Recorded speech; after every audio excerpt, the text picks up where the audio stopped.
Right now at 10, a 4th of July without fireworks, where the DNR is banning displays this year due to the growing drought. Plus, Wisconsin Governor Tony Evers visits Superior, why he spent time in some of the city's police stations. And focus on the farmers, what's behind Wisconsin's newest mental health initiative. From the KBJR TV studios, you're watching the news at 10 on Northern News Now. Good evening, I'm Dan Wall. Good evening, I'm Laura Lee, and thank you so much for joining us. Dangerous drought conditions are growing worse across the Northland, and Minnesota officials are responding with restrictions. And the Minnesota DNR is enforcing an elevated burning restriction marked in red in the Arrowhead counties here. Those include Carlton, St. Louis, Lake, and Cook counties. Open burning is not allowed in rural regions, and fireworks are not permitted on public or private property outside of city limits. In Wisconsin, the areas in dark gray are under burn restrictions from the DNR. Burning debris piles and grass is prohibited, and campfires are discouraged. With those restrictions in place, communities are treading carefully when it comes to fireworks. Northern News Now's Natalie Hebner shares how a fireworks store in Wisconsin is working to keep customers on both sides of the border safe this upcoming 4th of July holiday. Fireworks are normally a sign of the 4th of July, and while we typically want the rain to hold off, this year is different.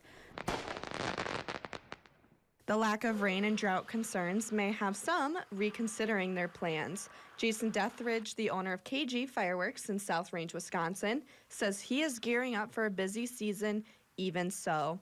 We have a ton of options that are Minnesota legal, that are smaller, they don't take up a large area, that are easier to extinguish if there's some flames that hit the grass. Just like every year, Dethridge wants people to keep safety at top of mind, especially with this year's drought conditions. The biggest way that accidents are happening or fires are started is because they didn't properly secure it. It falls over and shoots.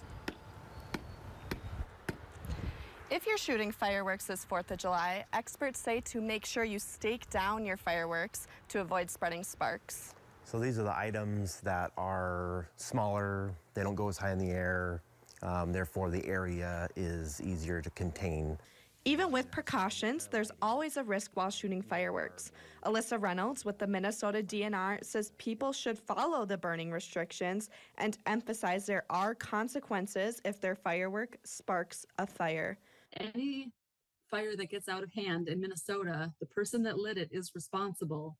And that's not just for the suppression costs, but it's for the damages. The Minnesota DNR is keeping a close eye on drought conditions, and Dethridge is hopeful rain will extinguish the idea of a 4th of July without fireworks. People tend to kind of rush in towards the end, and so that's, as we get closer to that time, I'm sure we'll get some rain and it won't make any difference. So at least that's what we're hoping for. Whether it's a wet or dry holiday, people on both sides of the border want it to be a safe one. In South Range, Natalie Hebner, Northern News Now. Natalie, thank you. Now, on the Minnesota side, the DNR is allowing fireworks in populated areas, so 4th of July firework displays are still on as planned. Now, Wisconsin currently does not have any restrictions that could all change, of course, if it becomes more dry.